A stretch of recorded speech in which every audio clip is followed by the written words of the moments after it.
नमस्कार, राधे राधे। स्वागत है आप सभी का सुबोध इनफाइनाइट एजुकेशन में। आज हम आपके लिए लेकर आए हैं मॉडल पेपर का सॉल्यूशन। जो मॉडल पेपर आपने शॉर्ट्स में भी देखा होगा, ठीक है, उसका आज हम सॉल्यूशन लेकर आए हैं अप्लाइड माइक्रोबायोलॉजी का। इसके जो क्वेश्चन है, सिलेक्टेड क्वेश्चन है, वो 80 से 90% चांसेस के एग्जाम में आने के, ठीक है, सिलेक्टेड क्वेश्चन है।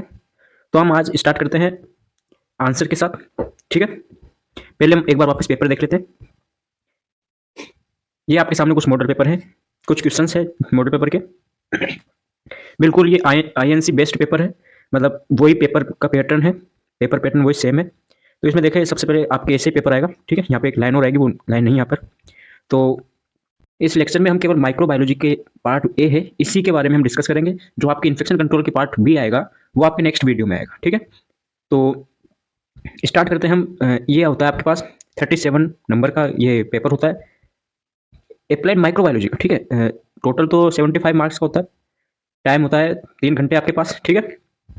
BSc nursing third semester. Start करते हैं अपन पार्ट ए में एमसीक्यूज के बारे में, ठीक है। मल्टीपल चॉइस क्वेश्चन होते हैं। तो इसमें सबसे पहले आपके पास क्वेश्चन आता है, 1 नंबर का एक क्वेश्चन होता है, ठीक है। हमारे पास यहाँ पे 6 क्वेश्चन है, तो ये हो गया 6 नंबर के, ठीक है। तो क्वेश्चन है आपके पास में, VDRL test is done for. जो वीडीआरएल टेस्ट होता है वो किसके लिए होता है? तो आप सभी ने पढ़ रखा है, वीडीआरएल टेस्ट किसके लिए होता है? सिफिलिस के लिए होता है। कोई दिमाग लगाने की जरूरत है नहीं, ये आपका है सेकंड चैप्टर से एक क्वेश्चन लिया गया है, ठीक है। यूनिट नंबर 2 से एक क्वेश्चन लिया गया है सिफिलिस के। नेक्स्ट नेक्स्ट हम आगे बढ़ते हैं नेक्स्ट क्वेश्चन की तरफ। तो Negri bodies are pathogenic for. जो नेगरी बॉडीज होती है, सबने पढ़ रखा होगा। नेगरी बॉडीज ना पढ़ रखा हो तो कोई बात नहीं है, एमसीक्यूज बता देता आपको। Negri bodies are pathogenic for, कौन से पैथोजेंस के लिए होती है? ये होती है आपके पास रेबीज के लिए, ठीक है। याद रखिए, माइंड में सेट कर लीजिए, नेगरी बॉडीज आपके रेबीज के लिए होती है। थर्ड क्वेश्चन की तरफ बढ़ते हैं, केमिकल नेचर ऑफ एंडोटॉक्सिन। अब एंडोटॉक्सिन और एक्सोटॉक्सिन नाम सबने सुना है, क्वेश्चन आया है, ये भी आपके मॉडल पेपर में दिया गया है क्वेश्चन, तो टेंशन ना लें। तो केमिकल नेचर क्या होता है एंडोटॉक्सिन का? वो होता है आपके पास एलपीएस, लिपोपोलीसेकेराइड। लिपोपोलीसेकेराइड इसके एंडोटॉक्सिन का नेचर होता है, जबकि जो एक्सोटॉक्सिन है उसका नेचर होता है प्रोटीन, ठीक है। एलपीएस क्या है? लिपोपोलीसेकेराइड, ठीक है। आगे बढ़ते हैं नेक्स्ट क्वेश्चन की तरफ। Which is transmitted by faeco oral mode. Oral faecal mode होता है, उसके थ्रू कौन सा वायरस है वो ट्रांसमिट होता है? Hepatitis B, hepatitis C, hepatitis D virus या हेपेटाइटिस ई वायरस, कौन सा होता है? तो आप सबने पढ़ रखा है, हेपेटाइटिस ई वायरस का करेक्ट आंसर होगा। क्यों? क्योंकि ये जो तीनों हैं, ये तो होता है अपने पास ब्लड ट्रांसमिट होते हैं। ये हेपेटाइटिस बी, सी और डी वायरस है, ये तीनों क्या होते हैं? ये तीनों होते हैं ब्लड ट्रांसमिट वायरस होते हैं, ब्लड कॉन्टेक्ट से होता है, सेक्सुअल इंटरकोर्स से होते हैं, ठीक है। ये आपने सबने देख रखा है। तो इसमें एक तो ई, और अगर यहाँ पे अगर एक और ऑप्शन होता, ई की जगह ए होता, हेपेटाइटिस ए वायरस, तो वो ये दोनों हेपेटाइटिस ई और ए है, वो ओरल फिकल रूट से होते हैं, ठीक है। नेक्स्ट क्वेश्चन आता है आपके पास, first antibody appear during infection. मतलब कि जब इन्फेक्शन हुआ तो इनमें से कौन सी एंटीबॉडीज है या इम्यूनोग्लोबुलिन है जो सबसे पहले अपीयर होती है, सबसे पहले प्रतीत होती है, सबसे पहले देखने को मिलती है? तो वो होती है आपके पास आईजीएम, ठीक है, इम्यूनोग्लोबुलिन म्यू, ओके। नेक्स्ट हम बढ़ते हैं आगे। एमसीक्यूज का लास्ट क्वेश्चन है, BCG vaccine is administered for immunity against. जो बीसीजी की वैक्सीन होती है वो कौन से डिजीज के लिए लगाई जाती है, कब लगाई जाती है? मलेरिया नहीं, मलेरिया नहीं, तो ट्यूबरकुलोसिस करेक्ट आंसर हो जाएगा, ठीक है।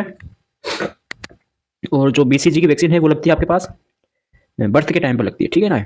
याद रखें, नेशनल इम्यूनाइजेशन प्रोग्राम में मैंने वो भी डाला था आपके, एक फॉर्मेट टाइप डाला था, मतलब पूरे इसमें वैक्सीन के बारे में था। तो ये लगती है ट्यूबरकुलोसिस। ये कंप्लीट हुआ। नेक्स्ट हम बात करते हैं अपन नेक्स्ट आगे की तरफ, वेरी शॉर्ट टाइप आंसर, जिसमें से हमें केवल 3 क्वेश्चन करने होते हैं, लेकिन हम अभी पूरे कराएंगे। ये होता है आपके पास 6 नंबर का, ये होता है, ठीक है। 2 गुना 3 मतलब 6 हुए। एक क्वेश्चन 2 नंबर का है। तो फर्स्ट क्वेश्चन आता है आपके पास एक्सोटॉक्सिन एंड एंडोटॉक्सिन, फिर आता है स्पीसीज ऑफ मलेरिया, फिर एंटीजन और एंड ट्यूबरकुलिन टेस्ट। ये एल नहीं आएगा, ट्यूबरकुलिन टेस्ट। तो हम 1 बाय 1 एक एक को देख के चलते हैं, ठीक है। वेरी शॉर्ट में आ गए, और लॉन्ग टाइम में एक बार पूरे क्वेश्चन देख लेते हैं, पेपर देख लेते हैं। फिर आता है लॉन्ग शॉर्ट नोट्स में। शॉर्ट नोट्स आपके एक क्वेश्चन 5 नंबर का होता है, ऐसे हो गए ये 15 नंबर का क्वेश्चन, 3 करने होते हैं इसमें। और फिर आता है लॉन्ग टाइप क्वेश्चन, जो एक आता है, एक करना होता है, ठीक है। तो टोटल मिला के हो गया आपके पास 37 मार्क्स का, ओके। ये क्वेश्चन आपके पास कोच पोस्टुलेट हो गया, एसिड फास्ट टेस्ट हो गया, hyper sensitivity, bacteria and virus में डिफरेंस हो सकता है, इम्यूनोग्लोबुलिन स्ट्रक्चर एंड टाइप्स हो गए। ओके, इनमें से आपको केवल 3 करने होते हैं। और एसे टाइप जो आंसर है जो कि 10 नंबर का होता है, वो फर्स्ट क्वेश्चन तो हो गया आपके पास, morphological classification of bacteria and bacterial growth कर, चैप्टर नंबर 2 से, यूनिट नंबर 2 से लिया गया है क्वेश्चन, और ये लिया गया यूनिट नंबर 4 से। ठीक है, define immunity and classify it's type. Okay, तो हम करते हैं बात, डिस्कस करते हैं। सबसे पहले आंसर्स की तरफ चलते हैं। तो आपके पास क्वेश्चन था कि एक्सोटॉक्सिन एंड एंडोटॉक्सिन क्या होता है। ठीक है, ये क्वेश्चन था, तो 2 नंबर का है ये।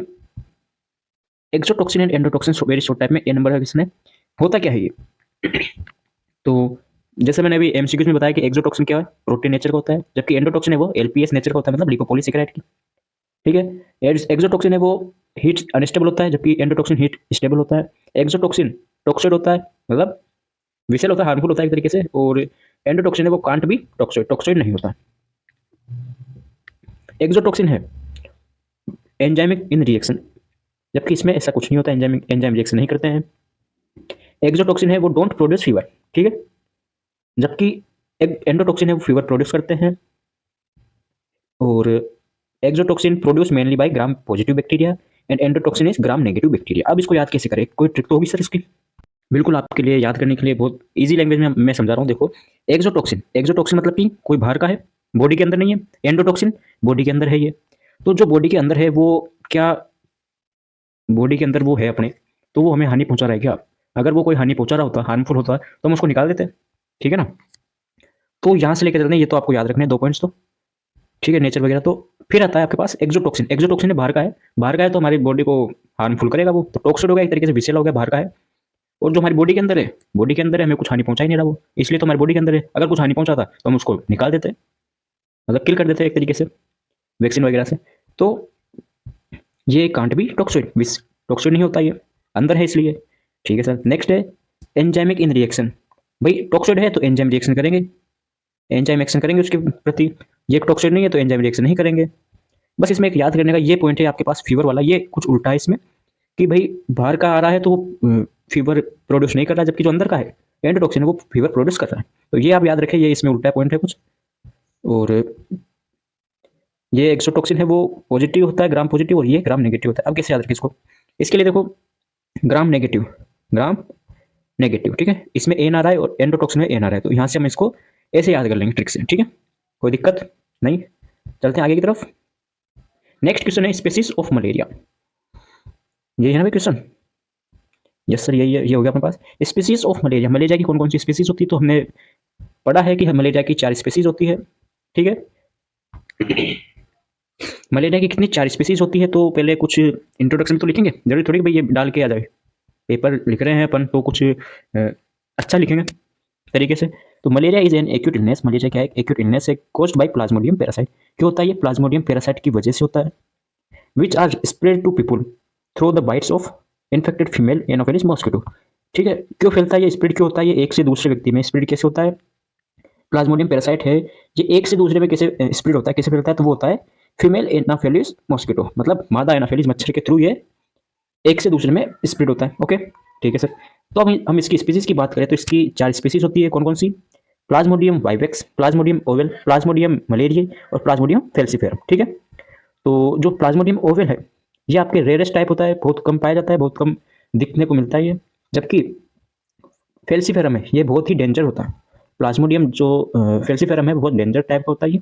ओके, नेक्स्ट हम आगे की तरफ चलते हैं। नेक्स्ट क्वेश्चन क्या है हमारे पास? नेक्स्ट क्वेश्चन है सर एंटीजन। ओके, एंटीजन की तरफ चलते हैं। ठीक है, चलो एंटीजन क्या होता है? सबको पता है एंटीजन, नाम सबने सुन रखा है एंटीजन का। एंटीजन होता है और एक होता है एंटीबॉडी। ठीक है ना? तो एंटीजन कोई बाहर का है, बाहर के कोई सब्सटेंस है जो कि हमारी बॉडी के अंदर एंटर करते हैं, बॉडी के अंदर एंटर करते हैं और वो बॉडी में एंटीबॉडीज को प्रोड्यूस करते हैं। मतलब कि जब वो अंदर आएंगे, बॉडी के अंदर एंटर करेंगे, तो जो एंटीबॉडी है वो प्रोड्यूस होगी अकॉर्डिंग टू एंटीजन। ठीक है, कैसे? मान लीजिए कोई आया, एंटीजन आया, एलर्जिक है तो आईजीई प्रोड्यूस होगी। आईजीई क्या है? एलर्जिक के लिए है, ऐसे है। तो एंटीजन की तरफ देखते हैं, एंटीजन होती क्या है definition? An antigen is an any substance that cause immune system to produce antibody against it. क्या कहा कि एंटीजन एक ऐसा सब्सटेंस है जो कि इम्यून सिस्टम को प्रोड्यूस करता है। क्या करता है? जो इम्यून सिस्टम है हमारे अंदर उसको प्रोड्यूस, उसको दैट कॉज इम्यून सिस्टम से बोलता है भाई हाँ भाई मैं आ चुका हूँ, अब एंटीबॉडीज प्रोड्यूस कर ले। वो इम्यून सिस्टम में वो एंटीबॉडीज प्रोड्यूस करता है अगेंस्ट इट मतलब एंटीजन के थ्रू, एंटीजन के लिए, इस एंटीजन के लिए एंटीबॉडीज प्रोड्यूस करता है, फिर ये आपस में लड़ाई करते हैं और इनका एक खेल है वो चलता रहता है। ठीक है, फिर आता है एन एंटीजन में be substance from the environmental such as, हाँ भाई अब एंटीजन कौन कौन से हो सकते हैं, वो एंटीजन हो सकते हैं chemicals, bacteria, virus, pollen etcetera, कोई भी एनवायरमेंटल से आते हैं। और एक और बात, जो एंटीजन है वो मेनली यूजुअली प्रोटीन नेचर की होती है। आ जाए भाई एमसीक्यूज में आ जाए, एंटीजन है वो क्या है, प्रोटीन नेचर की होती है। ओके ठीक है सर, आगे चलो। ट्यूबरकुलिन टेस्ट, ट्यूबरकुलिन टेस्ट नाम सबने सुन रखा होगा भाई, अब तो सुनिए रखा होगा, तो एग्जाम में आ गई, पढ़ रखा होगा, नहीं पढ़ रखा तो कोई बात नहीं, वापस पढ़ा देंगे आपको। ट्यूबरकुलिन टेस्ट क्या होता है, ये आपके ट्यूबरक्लोसिस, जो टीबी होता है ट्यूबरक्लोसिस, उसके लिए ये टेस्ट कराया जाता है कि भाई टीबी पॉजिटिव है या नहीं है। इसको एक और नाम कहते हैं, इसका एक और नाम है मेंटोक्स टेस्ट, मेंटोक्स टेस्ट नाम सुना होगा। ठीक है, ठीक है सर, सुना तो है, लग रहा है सुना सुना, लगेगा अभी पढ़ रखा है तुमने। तो ट्यूबरकुलिन टेस्ट क्या होता है, about 0.1 ml, 0.1 ml of reagent tuberculin purified protein derivatives, PPD बोलते हैं इसको, is injected intradermally into the forearm. क्या करते हैं कि ट्यूबरकुलिन का जो रिएजेंट होता है, कौन सा रिएजेंट होता है, वो होता है पीपीडी। पीपीडी रिएजेंट होता है, जो बताया full form purified protein derivatives, इसका जो रिएजेंट है ये, इसको हम 0.1 ml, इतना 0.1 ml हम इंजेक्ट करते हैं। 0.1 ml है वो हम इंजेक्शन से 4 आवर में इंजेक्ट करते हैं।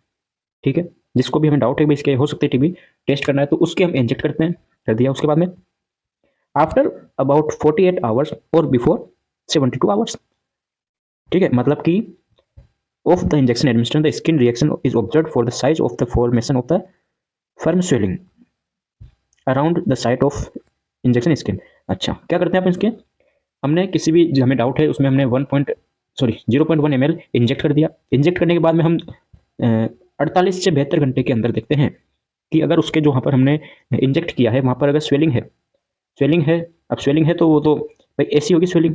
ठीक है, स्वेलिंग है तो पॉजिटिव माना जा सकता है। अब हम इसको एमएम में मेजर करते हैं, किससे मेजर करते हैं, एमएम में। अगर 10 एमएम से उसकी साइज 10 एमएम से ज़्यादा है तो वो पॉजिटिव होगा। ठीक है, अगर वो उसकी जो साइज है इसकी स्वेलिंग की, फर्म स्वेलिंग की, ठीक है, अगर उसकी जो साइज है वो क्या है 5 mm से कम है तो वो नेगेटिव होगा।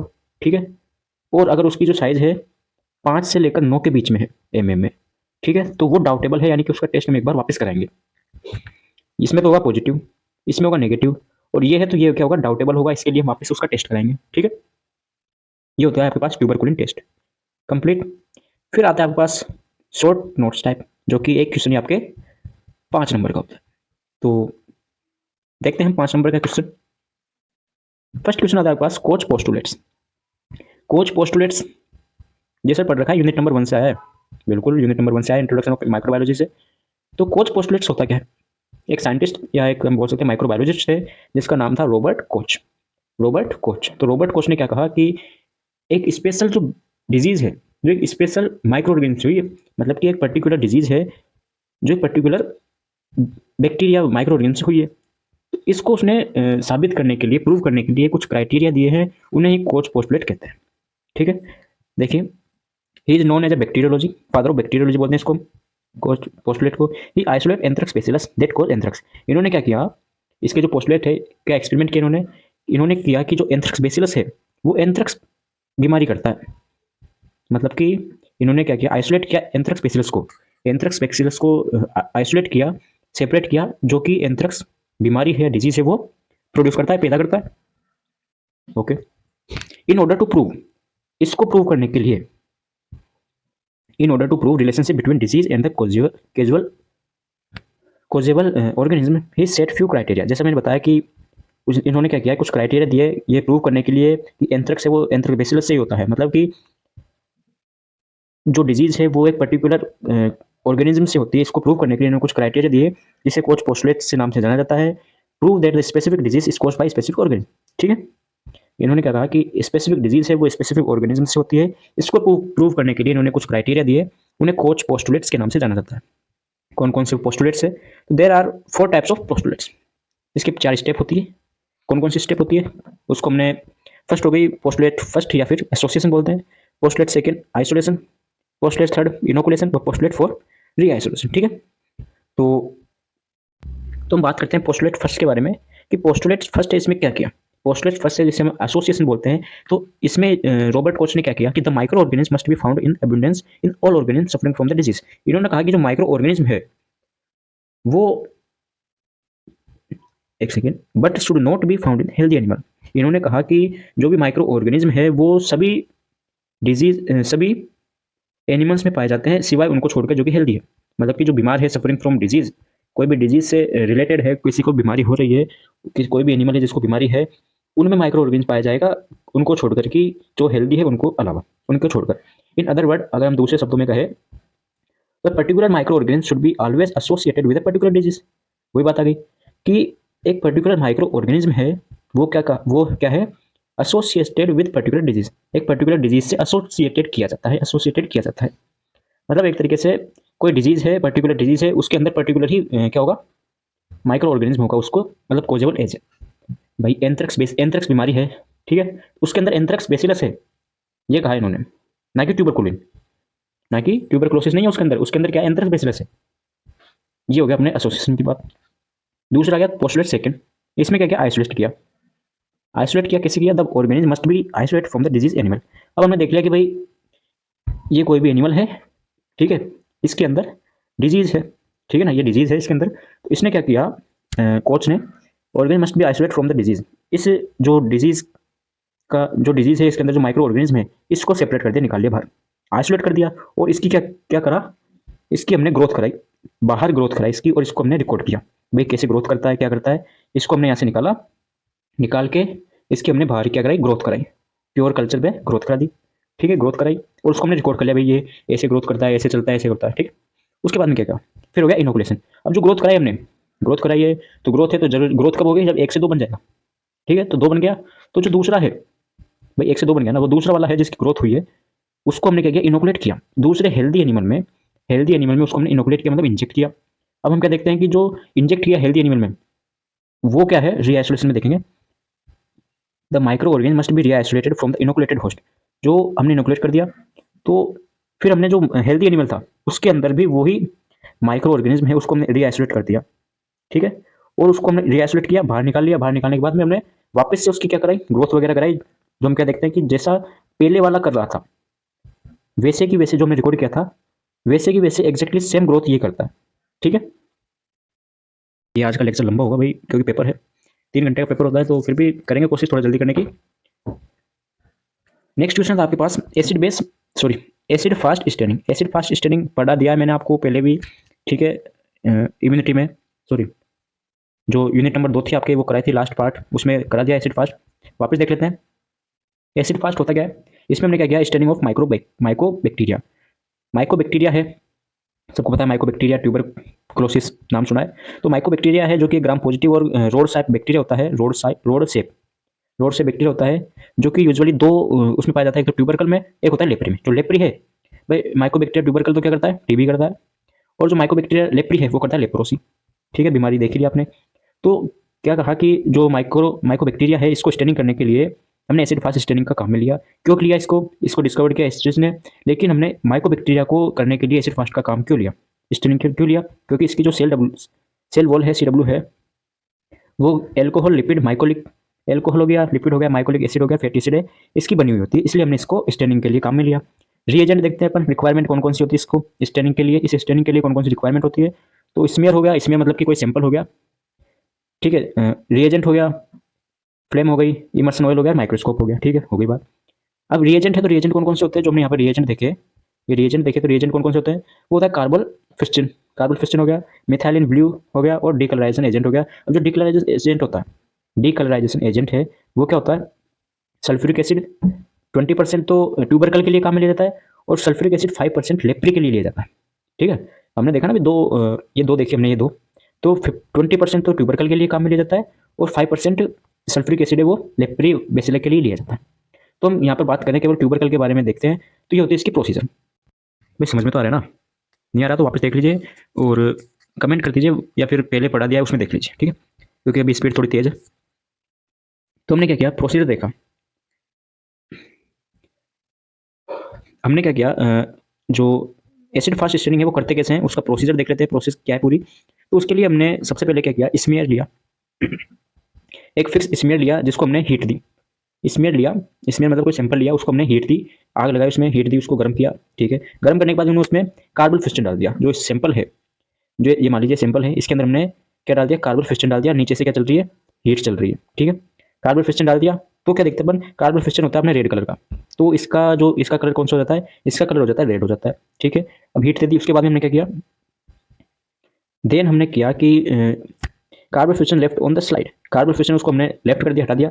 फिर हम क्या देखते हैं, उसको हमने 5 से 10 मिनट के बाद में हमने उसको हटा दिया कार्बन फिस्टन को, और वाश विद टेप वाटर, और हमने उसको पानी से धो लिया, टेप वाटर से धो लिया, वाश कर लिया।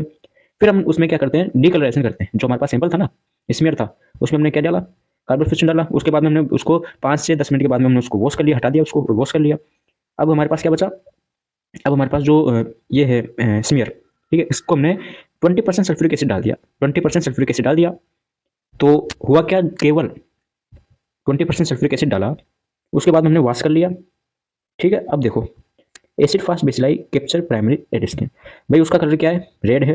फिर हमने उसको वॉश कर लिया, वॉश करने के बाद में हमने उसमें मिथाइलिन ब्लू डाल दिया। अब मिथाइलिन ब्लू डाला हमने, मिथाइलिन ब्लू का काम क्या होता है, जो बैकग्राउंड है, बैकग्राउंड को वो ब्लू कर देता है, बैकग्राउंड उसको क्या कर देता है, ब्लू कर देता है, जिससे कि जो बैक्टीरिया है उसकी स्टडी अच्छे से हो सके।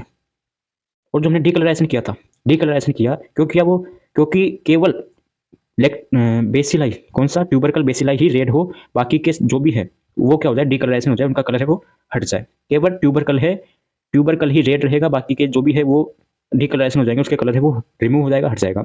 फिर मिथाइलिन ब्लू डाला, जिससे बैकग्राउंड क्या हो गया, बैकग्राउंड हो गया ये ब्लू, ये बैकग्राउंड क्या हो गया, ये बैकग्राउंड ब्लू हो गया। फिर हमने उसकी क्या की, वॉश कर लिया और सुखा लिया, उसको ड्राई कर लिया। उसके बाद में इमर्सन ऑयल डाला और उसकी स्टडी करी माइक्रोस्कोप से, 100x माइक्रोस्कोप से हमने उसकी स्टडी करी, और हमने उसको देख लिया भाई क्या है ये, कैसे इसका ग्रो करता है, ठीक है। उसकी हमने स्टडी कर ली।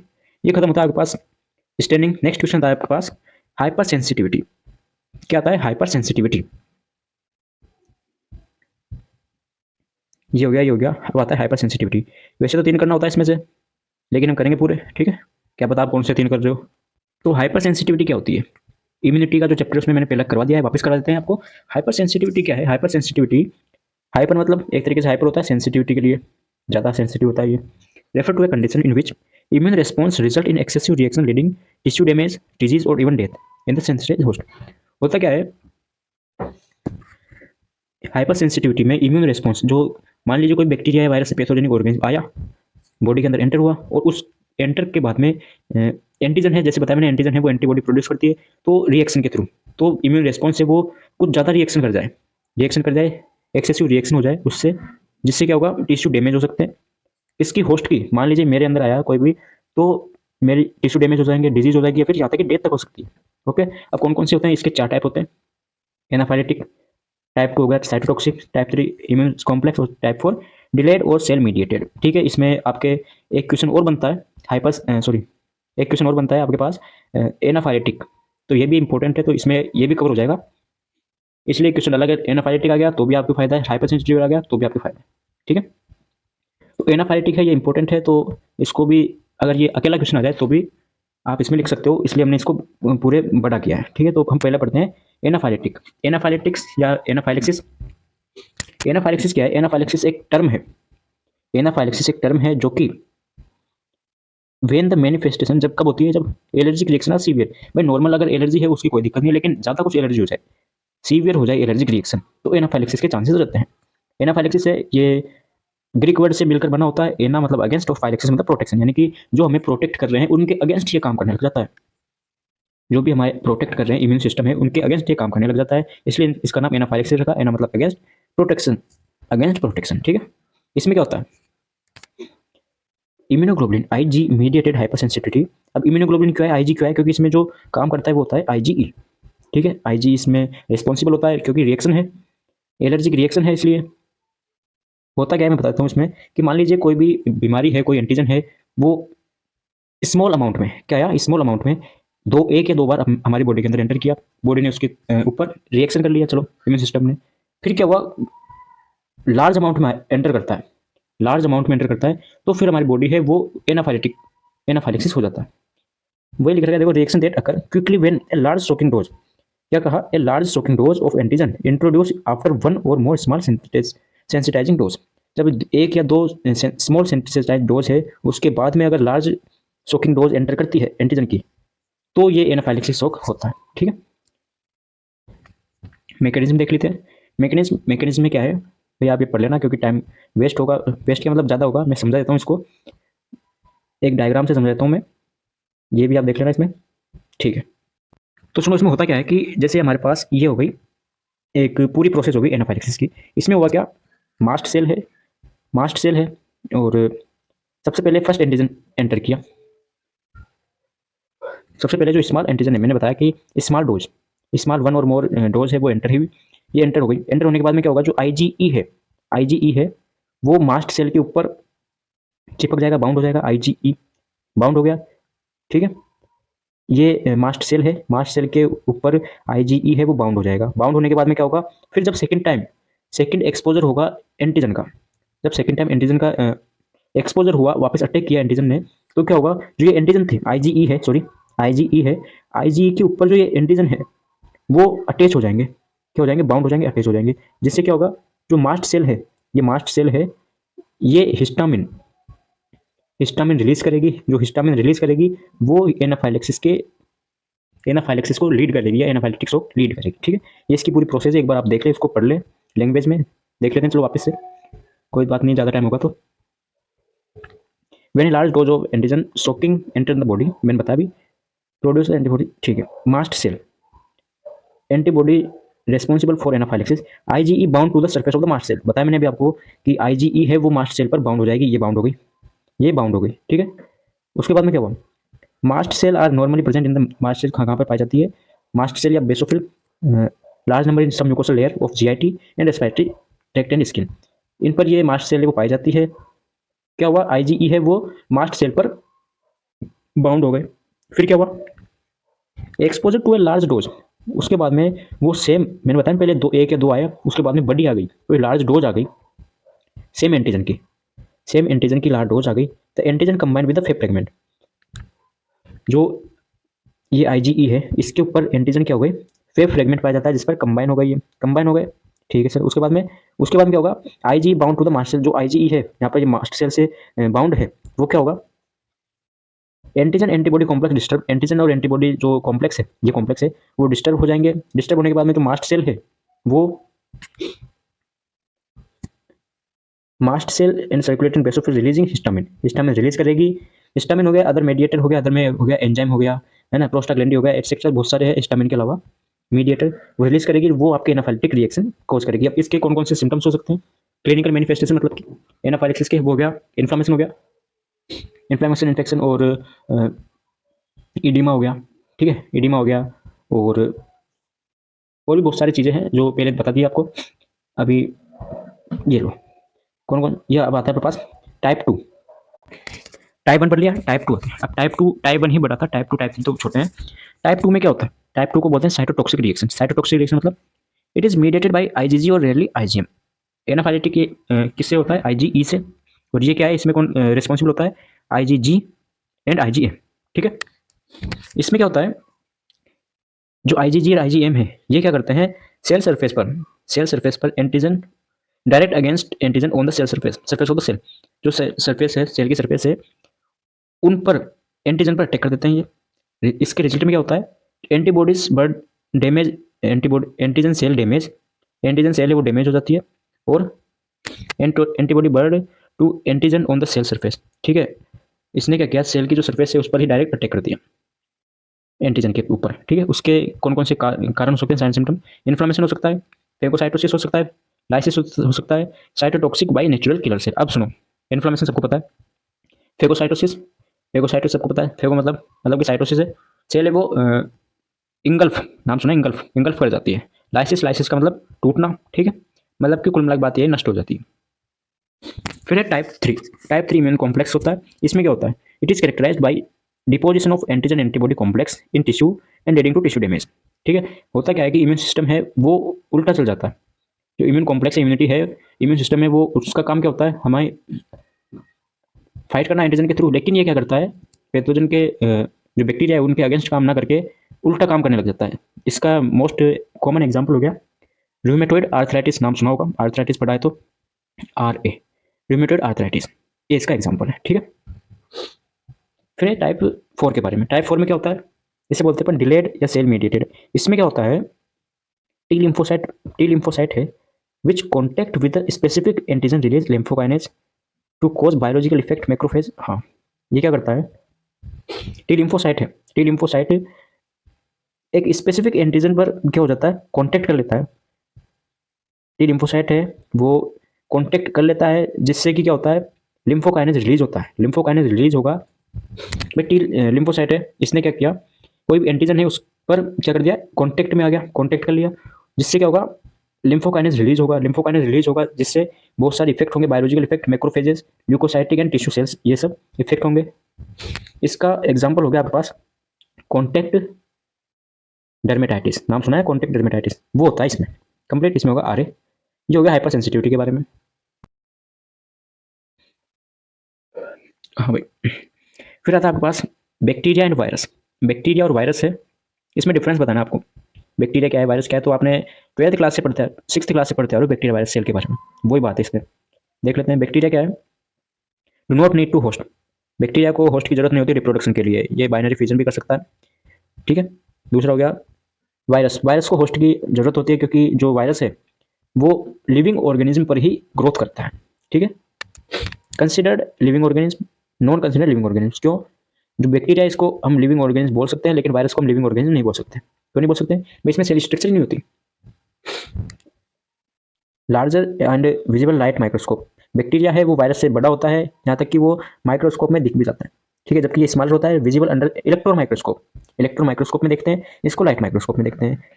ये पेप्टोग्लाइकन की सेल वॉल होती है, इसमें सेल वॉल उपस्थिति नहीं होती भाई, एब्सेंट होती है, प्रोटीन कोट होता है बस इसमें। ओके, यूनिसेलुलर होता है, इसमें कोई सेल हो ही नहीं, सेल ही नहीं है तो सेल वॉल कहाँ से होगी। ओके, फिर आया single circular chromosome is present, इसमें RNA और DNA पाया जाता है, इसमें क्रोमोसोम पाए जाते हैं। ठीक है, कैन बी आइदर बेनिफिशियल और हार्मफुल। जो बैक्टीरिया है, कुछ बैक्टीरिया हार्मफुल होता है और कुछ बेनिफिशियल होते हैं, जैसे लैक्टोबैसिलाई है, दही वाला बैक्टीरिया है, वो आपके बेनिफिशियल हो गया। बहुत सारे ऐसे बैक्टीरिया है जो बेनिफिशियल होते हैं, जबकि कुछ हार्मफुल भी होते हैं। हार्मफुल तो मैक्सिमम होते हैं, जबकि वायरस है वो यूजुअली हार्मफुल होता है, ज़्यादातर हार्मफुल ही होते हैं virus. Caused localised infection, systemic infection. Okay,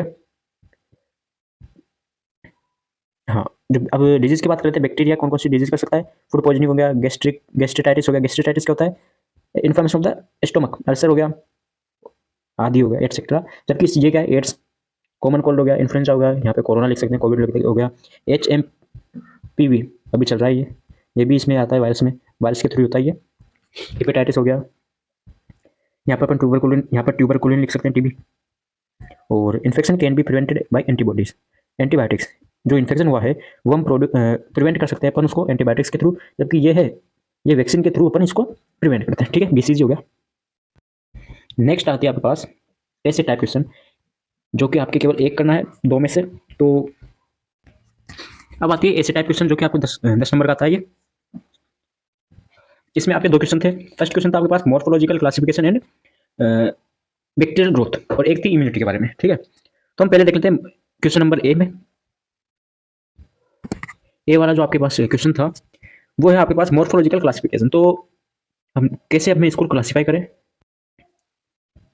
depending on their shape bacteria are classified into several types. उसकी बैक्टीरिया की जो शेप है उसके अनुसार बैक्टीरिया को अलग अलग टाइप में डिवाइड किया गया है।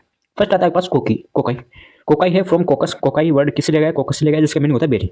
एक तरीके से हम देखें, जो ओवल टाइप का जो बैक्टीरिया होता है, अब यहाँ पे क्या है, ओरल नहीं, यहाँ पे क्या है, ओवल। एक अंडाकार जो बैक्टीरिया होता है ओवल टाइप, वो होता है कोकाई। या स्फेरिकल सेल में भी हो सकता है, स्फेरिकल में। दीज कोकाई में बी अरेंज इन पेयर। अगर कोकाई है, एक मिनट, हाँ, अगर ये कोकाई है, ठीक है, अगर 2 में हो इसको बोलेंगे अपन डिप्लोकोकस। अगर ये 3 या 4 में हो, चेन में हो, तो इसको अपन बोलेंगे क्या, इसको हम बोलेंगे स्ट्रेप्टोकोकस। ठीक है, क्या बोलेंगे, स्ट्रेप्टोकोकस। अगर ये क्या हो, क्लस्टर में हो, एक तरीके से क्लस्टर मतलब कि झुंड में, जैसे अंगूर होते हैं ना, वैसे हो, तो इसको हम बोलेंगे क्या, स्टेफाइलोकोकस। ठीक है, आगे बात समझ में, स्टेफाइलोकोकस। ऐसे हम बात करते हैं बेसिलाई की। बेसिलाई है, इसका मीनिंग होता है, बेसिलस से लिया गया, इसका मीनिंग होता है रोड शेप। Rod shape. अब सुनो, अब इसको मिटा देते हैं, अब बात करते हैं बेसिलाई के बारे में। ठीक है, ये हो गया एक बेसिलाई, बेसिलाई हो गया। ठीक है, पेयर में हो इसको अपन बोलेंगे क्या, डिप्लोबेसिलस। ऐसे हो तो मतलब चेन में हो तो स्ट्रेप्टोबेसिलस, और अगर ऐसे झुंड में हो, ठीक है, ये हो गया क्लस्टर हो गया। ठीक है ना, और ये क्लस्टर हो गया, इसको बोलेंगे अपन क्या, स्टेफाइलोकोकस, सॉरी स्टेफाइलोबेसिलस। ठीक है ना, सेम हो गया, ये कोकोबेसिलाई हो गया, स्ट्रेप्टोबेसिलाई हो गया, अरेंज इन चेन। ठीक है, और कोमा, हाँ, ये अगर बेसिलाई कैसे हो, कोमा टाइप हो, बैक्टीरिया है वो क्या है, कोमा टाइप हो, जैसे कर्व हो उसमें, ये ऐसे कर्व हो तो ये होता है विब्रियो कोलाई, विब्रियो। और अगर माइकोप्लाज्मा है, माइकोप्लाज्मा क्या होता है, दिस बैक्टीरिया सेल वॉल डिफिजेंट, इसमें सेल वॉल नहीं पाई जाती है। माइकोप्लाज्मा एक ऐसा बैक्टीरिया है जिसमें CW क्या है, सेल वॉल एब्सेंट होती है। तो सेल वॉल एब्सेंट है तो इसकी जो शेप है वो क्या होगी, नॉट पोसेस से इसकी नहीं होगी, क्योंकि ये सेल वॉल पाई नहीं जाती। ठीक है, फिर बात करते हैं अपन बैक्टीरियल ग्रोथ के बारे में। अभी तो 10 स्लाइड और बाकी है, बात करते हैं बैक्टीरियल ग्रोथ के बारे में, जो कि आपके पास इसी के अंदर दूसरा क्वेश्चन था। बैक्टीरियल ग्रोथ क्या होती है, बैक्टीरियल ग्रोथ है वो देखो, ये देखो यहाँ तक क्या होगी बैक्टीरियल ग्रोथ, लेकिन अब इसको पढ़ना आपको पड़ेगा, मैं इसको समझा देता हूँ। जैसे बैक्टीरियल फर्स्ट आता है आपके पास, इसके 3 पॉइंट है बैक्टीरियल ग्रोथ के। फर्स्ट हो गया बैक्टीरियल सेल डिवीजन, दूसरा हो गया जनरेशन टाइम, और तीसरा हो गया ग्रोथ कर्व। ठीक है, ठीक है ना भाई। तो पहला देखते हैं अपन बैक्टीरियल सेल डिवीजन। तो होता क्या है, बैक्टीरिया कैसे डिवीजन करता है, बाइनरी फ्यूजन के थ्रू। बाइनरी फ्यूजन एक तरीके से द्विखंडन बोलते हैं इसको हिंदी में। ये बैक्टीरिया है, ये करेगा ऐसे। ठीक है, तो इसके अंदर कौन कौन सी क्रिया चलती है अंदर, भाई ये थोड़ी भाई तोड़ दो इसको। इसमें क्या होता है बाइनरी फ्यूजन में, when a bacterial cell reach critical mass, जब क्या होगा, जो बैक्टीरिया है वो अपने ऑलमोस्ट लिमिटेड मास पर पहुंच जाएगा भाई। अगर अब इससे ऊपर हुआ, इससे मतलब फूला, इससे बड़ा हुआ, तो इसका क्या होगा, डिवीजन हो जाएगा। तो ये क्या है, धीरे धीरे धीरे धीरे ये फूलता जाता है, बड़ा होता जाता है, फिर क्या होगा इसका, ये से 2 टुकड़ों में टूट जाता है।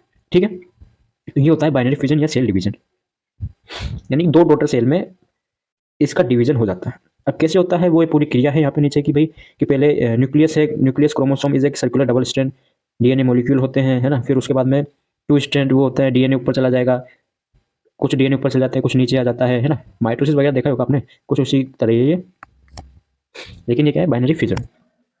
DNA भी चला जाता है, ठीक है, फिर सेल वॉल है वो कुछ ऐसी बन जाती है, कैसी, ये बीच में से ऐसा हो जाता है, फिर धीरे धीरे ये पास में आते जाते हैं और यहाँ पे कट मतलब कि अलग हो जाते हैं। ये होता है बाइनरी फ्यूजन, 2 डॉटर सेल में बन जाता है। अब जो बाइनरी फ्यूजन में जो टाइम लगा, मतलब जो 2 डॉटर सेल बनी है, 2 डॉटर सेल बनी है, उसमें कितना टाइम लगता है, वो लगता है 20 मिनट। उसी को अपन बोलते हैं जनरेशन टाइम। तो this the time required for a bacteria to give rise 2 daughter cell under optimum condition is known as a generation time. क्या बोलते हैं, जनरेशन टाइम बोलते हैं उसको। ये जनरेशन टाइम में 20 मिनट लगते हैं। बैक्टीरिया को 1 से 2 होने में 20 मिनट लगते हैं, जबकि जो ह्यूमन है, मानव है, उसको उसमें 9 महीने लगते हैं। ठीक है, फिर आता है बैक्टीरियल ग्रोथ, जो कि तीसरा पॉइंट था आपके पास। बैक्टीरियल ग्रोथ है, ये आपके 4 इसमें फेज पाए जाते हैं, lag phase, log phase, stationary and phase of decline या फेज ऑफ डेथ। ठीक है, ये हो गया लेग, ये हो गया लॉग, ये हो गया स्टेशनरी, ये हो गया डेथ। ओके, तो इसमें होता क्या है देख लो, मैं बताता हूँ। लेग फेज है अपने पास, लेग फेज है, इसमें क्या होगा, बैक्टीरिया आराम से न्यूट्रिशन खाएगा, न्यूट्रिएंट्स लेगा आराम से।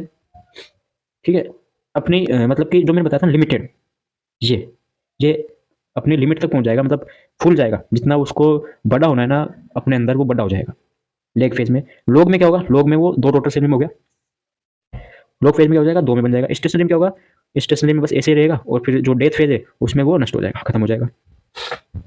तो लेग फेज में वो न्यूट्रिएंट्स लेता रहेगा, लॉग फेज है उसमें उसकी मल्टीप्लाई हो जाएगी। अब मल्टीप्लाई कैसे करेगा, वो ज्योमेट्रिकल तरीके से करेगा। कैसे, 2, 2 से 4, 4 से 8, 8 से 16, ठीक है, सॉरी 8 से 64, ऐसे मतलब कि 2 0, 2 की पावर 0, 2 की पावर 1, 2 की पावर 2, 2 की पावर n। ठीक है, ऐसे करते हैं। यहाँ पर n क्या है, n है जनरेशन। ठीक है ना, लॉग फेज में हो गया। स्टेशनरी में क्या होगा, उसके पास न्यूट्रिशन है, न्यूट्रिएंट्स है, उसकी धीरे धीरे कमी होती जाएगी। ठीक है, और जो फेज ऑफ डिक्लाइन है, इसमें पूरा न्यूट्रिएंट्स खत्म हो जाएगा और वो मर जाएगा। ओके, इस मॉडल पेपर का लास्ट क्वेश्चन है इम्यूनिटी। तो इम्यूनिटी क्या होती है, सबको पता है इम्यूनिटी क्या है। पढ़ लेते हैं। Immunity is defined as the resistance of the organism to infection. Immunity क्या है? एक रेजिस्टेंस है जो कि हमारे बॉडी को हमारे बॉडी को इन्फेक्शन से बचाने के लिए एक रेजिस्टेंस पाया जाता है। अनवांटेड बायोलॉजिकल इन्वेंशन या अनवांटेड जो हम नहीं चाह रहे हैं कि हमारी बॉडी में आए, उनको बचाने के लिए एक रेजिस्टेंस पाया जाता है। It is a capability. और इम्यूनिटी क्या है? इम्यूनिटी एक कैपेबिलिटी है, एक क्षमता है हमारी बॉडी की to resist harmful micro organism और वायरस फ्रॉम एंटरिंग इट। जो हमारी बॉडी है, वायरस है, बॉडी के अंदर जो हार्मफुल बैक्टीरिया है, वायरस है, माइक्रो ऑर्गेनिज्म है, उनको एंटर करने से रोकता है, ये रेजिस्ट करता है ये। ठीक है। The healthy immune process is capable to recognise invading viruses, bacteria and also produce antibodies to the destroy और डिसेबल देम। ये क्या करता है इम्यूनिटी? ये एंटीबॉडीज प्रोड्यूस करता है बैक्टीरिया वायरस के अगेंस्ट में, और जो वायरस वगैरह है उसको डिस्ट्रॉय कर देता है या डिसेबल कर देता है। ठीक है, आगे समझ में, आगे चलते हैं। It is the ability to body, it is एक ऐसी एबिलिटी है बॉडी की to restrict danger micro organism और virus from the entering it, जो कि वायरस और जो डेंजर माइक्रो ऑर्गेनिज्म है उसको बॉडी के अंदर एंटर करने से रोकती है, रेस्ट्रिक्ट करती है। ठीक है, अब इसके टाइप्स के बारे में देखिए, क्योंकि टाइप भी पूछा था इसमें। तो इम्यूनिटी के टाइप, इम्यूनिटी को हमने क्लासीफाई कर दिया किसमें? 4 टाइप में। कैसे क्लासीफाई किया? कुछ इस तरीके से हमने इसको क्लासीफाई कर दिया। ये इम्यूनिटी है, इम्यूनिटी को हमने क्लासीफाई किया 2 टाइप में, इन्नेट इम्यूनिटी और एक्वायर्ड इम्यूनिटी। अब इन्नेट है, इन्नेट को तो कुछ नहीं करना, हमने फिर कर दिया एक्वायर्ड इम्यूनिटी को फर्दर डिवाइड कर दिया, पैसिव इम्यूनिटी और एक्टिव इम्यूनिटी। पैसिव को हमने वापस 2 में कर दिया, एक्टिव को भी 2 में कर दिया। ठीक है, तो इसको तो आपको रट ही लेना है क्योंकि ये इंपॉर्टेंट है। तो पहले देखते हैं अपन इन्नेट इम्यूनिटी के बारे में। इन्नेट इम्यूनिटी क्या होती है? बाय बर्थ होती है ये। It is the natural resistance component such as intact skin, salivary enzyme हो गया, न्यूट्रोफिल्स हो गया, नेचुरल किलर सेल हो गई। मतलब कि जो हमें बाय बर्थ हो, बर्थ से ही मिले। अब बर्थ से जन्मजात कौन सी होती है? जन्म से क्या मिल रहा है हमें? स्किन मिल रही है, स्किन भी बैक्टीरिया को आने से रोक रही है, सेलाइवरी एंजाइम हो गए। ठीक है, जो कि एक ऐसी इम्यूनिटी है जो हमें बर्थ से मिल रही है, बाय बर्थ, तो वो होती है आपके पास इन्नेट इम्यूनिटी। अब इन्नेट इम्यूनिटी में कौन कौन से पाए जाते हैं? तो स्किन हो गया, सेलाइवरी एंजाइम हो गया, न्यूट्रोफिल्स हो गए, किलर सेल हो गई। ठीक है, फिर आते हैं आपके पास अडेप्टिव या एक्वायर्ड इम्यूनिटी। एक्वायर्ड इम्यूनिटी या अडेप्टिव इम्यूनिटी है, ये आपको बाद में मिलती है, मतलब बर्थ के जन्मजात नहीं होती है, जन्म के बाद में मिलती है, हमें अडेप्ट करनी पड़ती है, हमने अडोप्ट करनी पड़ती है। कैसे अडोप्ट करनी पड़ती है? डेवलप करनी पड़ती है। It is that which develop antibodies after an attack of infectious disease और by pregnant mother passing through the placenta foetus of vaccine. जो कि अडेप्टिव या एक्वायर्ड इम्यूनिटी है, वो हम कैसे प्राप्त कर सकते हैं, कैसे डेवलप कर सकते हैं? या तो कोई इन्फेक्शन हमारे बॉडी में आए, कोई डिजीज है हमें सफ़र करे, कोई इन्फेक्शन में डिजीज करे, एक तो ये हो गया इसका कारण। दूसरा हो गया प्रेग्नेंट वुमेन से उसके बेबी में आए, बच्चे में आए, जैसे IgG हो गया। ठीक है, ये भी आपके अडोप्टिव है। फिटस एक हो गया वैक्सीन, वैक्सीनेशन से हो गया। ठीक है, ये हो गया इम्यूनिटी के बारे में एक वर्ड में। अब हमने ये देख लिया, अब हम पढ़ते हैं एक एक को। पहला क्या हो गया? पहला देखते अपन नेचुरल एक्वायर्ड एक्टिव इम्यूनिटी, मतलब नेचुरल एक्वायर्ड, सुनो, एक्वायर्ड नेचुरल एक्टिव इम्यूनिटी, ये देखिए। ठीक है, इसमें क्या होता है? अब सुनो, पहली बात तो नेचुरल हो गई। अब नेचुरल कौन सी होती है? और एक होगी एक्टिव। नेचुरल हो गई, एक्टिव हो गई। अब सुनो, एक्टिव में आपके पास 2 कंडीशन होती है और पैसिव में आपके पास 2 कंडीशन होती है। पैसिव में तो जैसे IgG हो गया, प्लेसेंटा के थ्रू आ रही है। ठीक है, एक तो ये हो गई। एक हो गई कोई सीरम हो गई, कोई हम सीरम है वो दूसरे का सीरम हमारे बॉडी में लगा रहे हैं। ठीक है, एक तो इसकी ये कंडीशन हो गई। और एक्टिव की हो गई, एक्टिव की हो गई, एक तो हमारे पास हो गई वैक्सीन। ठीक है, और एक हो गई नेचुरल, हमें कोई डिजीज हो रही है। ठीक है, तो जो वैक्सीन है, वैक्सीन हम खुद बना रहे हैं, वो आर्टिफिशियल होती है। जबकि नेचुरल कौन सी होगी? नेचुरल हमें कोई इन्फेक्शन हो रहा है। ठीक है, तो देख लेते हैं, वही बात है, अगर आपने सुना हो ढंग से तो। नाम से पता चला नेचुरल, नेचुरल मतलब कि नेचुरल तरीके से हमारे अंदर आ रही है। एक्टिव मतलब कि एक्टिव है, वो इन्फेक्शन हो रहा है हमारे अंदर, तो हो गई ये। Antigen enter in the body naturally, body produce antibodies, this is required after one infection. कोई इन्फेक्शन हो गया उसके बाद में प्रोड्यूस होगी। दूसरा हो गया natural acquired passive immunity, natural acquired passive immunity, ये वाली। ठीक है, इसमें क्या होगा? इसमें होगा आपके पास नेचुरल है, नेचुरल आ रही है भाई, मदर से आ रही है, नेचुरल है, IgG हो गया। ठीक है, antibodies pass from the mother to foetus via placenta और इन्फेंट IgA कोलेस्ट्रम के थ्रू IgA आती है। ठीक है, आर्टिफिशियली, अब आर्टिफिशियल हम आर्टिफिशियल मतलब मेन मेड, कोई व्यक्ति है उसको बना रहा है, तो कैसे बनाएगा? आर्टिफिशियल एक्वायर्ड इम्यूनिटी, एक्वायर्ड है और एक्टिव है, तो वैक्सीनेशन हो गया इसमें। जैसे स्नेक वेनम, स्नेक वेनम है वो आपके इसमें एग्जाम्पल आता है। जबकि artificial acquired passive immunity, passive immunity है, मतलब मतलब कि इसमें आ गया रेडीमेड एंटीबॉडीज़। कैसे? एक होती है सीरम, किसी दूसरे के जो व्यक्ति है, कोई दूसरा व्यक्ति है, उसके सीरम को हमने अपने अंदर एंटर कर लिया, ठीक है? जैसे वो देखिए होगा आपने क्रिस, क्रिस 3 देखिए ना, क्रिस 3 में वो ऋतिक रोशन बोलता है कि हमारे जो ब्लड में ऐसा कुछ पाया जाता है, हमारे ब्लड में कुछ ऐसी चीज़ है जिसको ये बैक्टीरिया वायरस है वो हानि नहीं पहुंचा रहा, तो इसी को वो सभी उसमें एंटर करा दे, तो वो क्या हो जाएगी? आर्टिफिशियल पैसिव यूनिट, ठीक है? तो इसी के साथ आपका ये ऑलमोस्ट 1 घंटे में लेक्चर है वो कंप्लीट होता है। हाँ, अगर आपको जो दूसरी वाली चाहिए वो आपको आ जाएगी 1-2 दिन में, इन्फेक्शन कंट्रोल की। ये पीडीएफ वगैरह है, आपको टेलीग्राम चैनल है वो डिस्क्रिप्शन में दे रखा है, वहाँ से मिल जाएगा, ठीक है? तो कैसी लगी कमेंट जरूर करें, और यहाँ से 80 to 90% चांसेस है आने के क्वेश्चन, ठीक है? तो मिलते हैं लेक्चर में, कैसा लगा कमेंट जरूर करें। राधे राधे।